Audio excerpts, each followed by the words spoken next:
WIZZFX.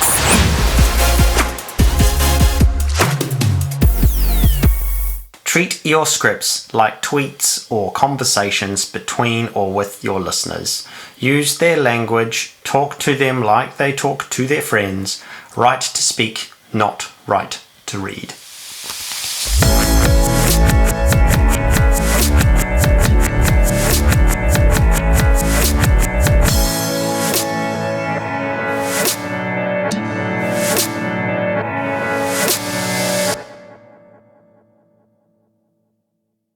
Scripting is important in a promo, but even in imaging. Yes, you're going to have imaging that's just going to have one line. It could just be a positioning statement or a station name, but you are also going to have some slightly longer form stuff. And so it can be really important to think a little bit more about how you're writing those and how they're going to connect with your listener. So you've personified the listener, you've mapped out their journey, you know the kind of production you want to use and where, you know the types of production you want to use, and you know the voiceover that you're going to use. And knowing the voiceover is going to help you with your writing because you're going to be able to write for them to say. So you should hopefully be able to kind of understand how they like to read things, and you may even have to have a conversation with them or listen to some of their other work to figure it out, but kind of learn to write for them so that they can deliver stuff in the best way.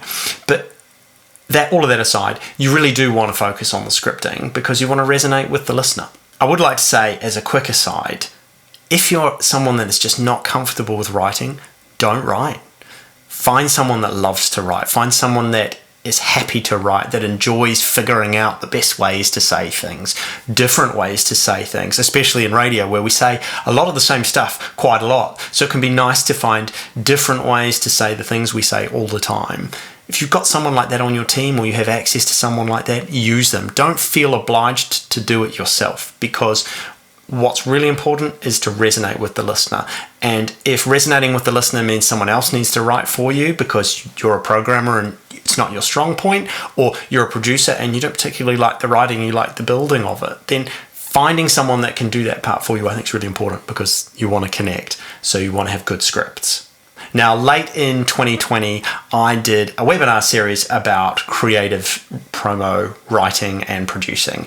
And I want us to take a trip back in time because a lot of what I talked about in that webinar series is relevant for imaging as well. So I've grabbed some clips from that and I've kind of shortened it up a little bit because it was quite a long webinar. And I want to play them now so that you can get a real sense of how you might like to approach scripting things for your imaging. And obviously you can take away from this promo writing as well. So let's take a trip back in the old DeLorean and check out what I was doing then. Quick idea generation. So there are a few things here that are just going to pop up on the screen as I click through that can help you. The first one I put is a brain because you could brainstorm either by yourself or with other people. I'm not a big fan of brainstorming. I think it's a waste of time. Not so much when it's by yourself, but as soon as you involve other people, brainstorming effectively is a really difficult thing to do, and quite often brainstorms turn into, that's a good idea, but I don't like it because. And you kind of don't want to have that. You want to just be putting all the ideas down and getting them out. Another thing you could try is something like the writer's block or creative block. Both of these books I have, and if we'd had enough bandwidth, I'd have slapped the camera on and shown you and sort of worked through it a bit. But not just these books, any book. And you effectively just pick a page and it's got an idea on it. Sometimes it works, sometimes it doesn't. But it can sometimes lead your thoughts into different places if you're stuck. Social media, of course, we all look at memes and see random tweets and stuff, and that can help you bounce off with some ideas. You could just go onto social media and sort of search a keyword from your brief, like virtual festival, and try and find something. Everybody's getting a copy of the book. I had to drop it in there. You might find something in that could help you bounce off and find an idea. There is conversations with people. And I wanted to put this in as opposed to brainstorming because I found sometimes having a conversation with someone about a scenario, like so, as an example, you might have a conversation with someone and be like, are you going to that concert?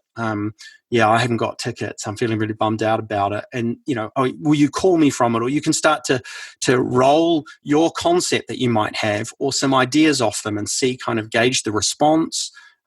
Comedians do this all the time with their jokes. They try them on loads of people, usually long-suffering spouses and partners, but you could try that just to gauge your response and see if it's a good idea. I'm sure many creatives already do that, if not purposefully. It's something that you just naturally are doing, but try to do it more actively and you can come up with some great ideas.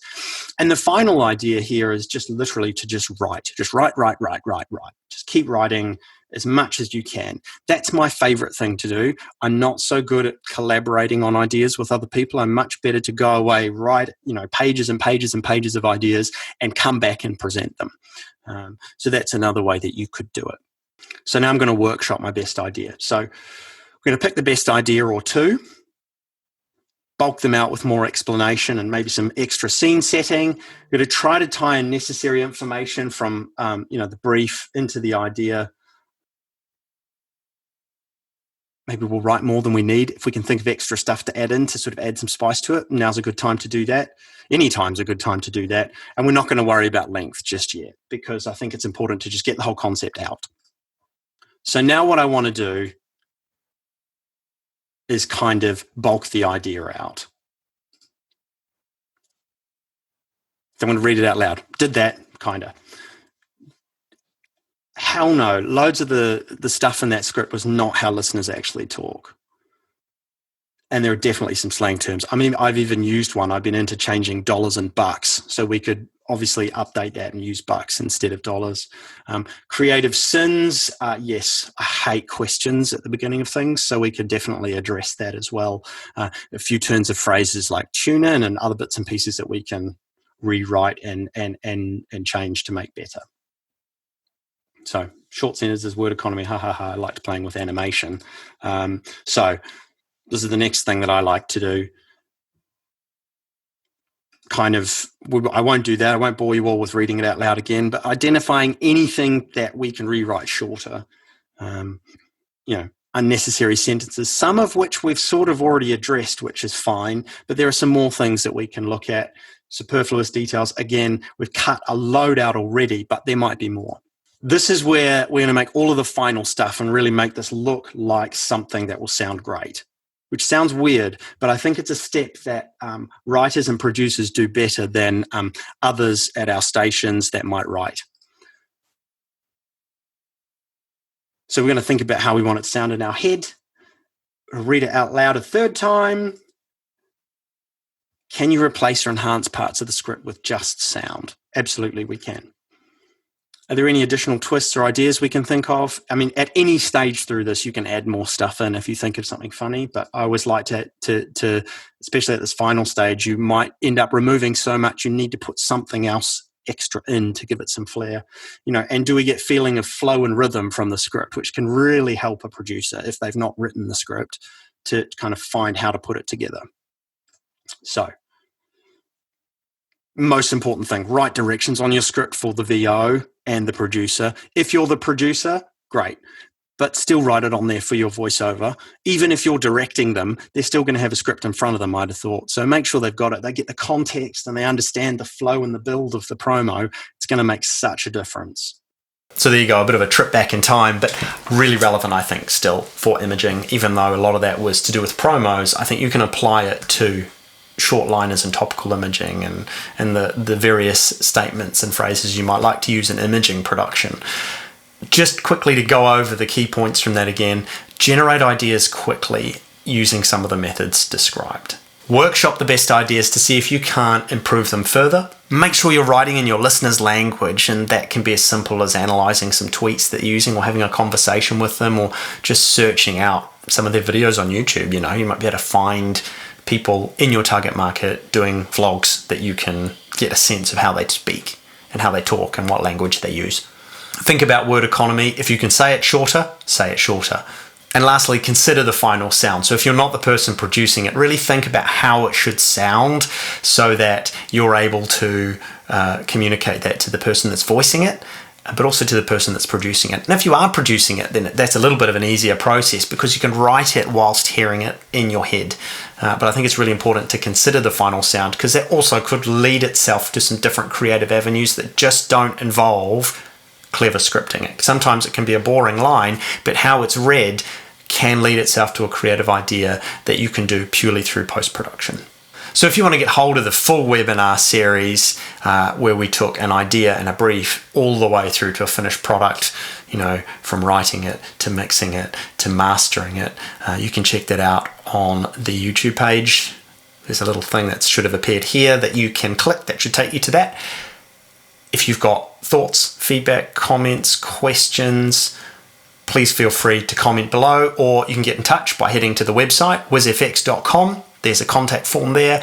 You can get in touch via any of the socials, or you can email info@WIZZFX.com. Next time, finally, we're going to start talking about how you're going to build your production, some of the production choices, the audio decisions you might like to make to start forming the sound of your station. So I hope you'll look forward to that.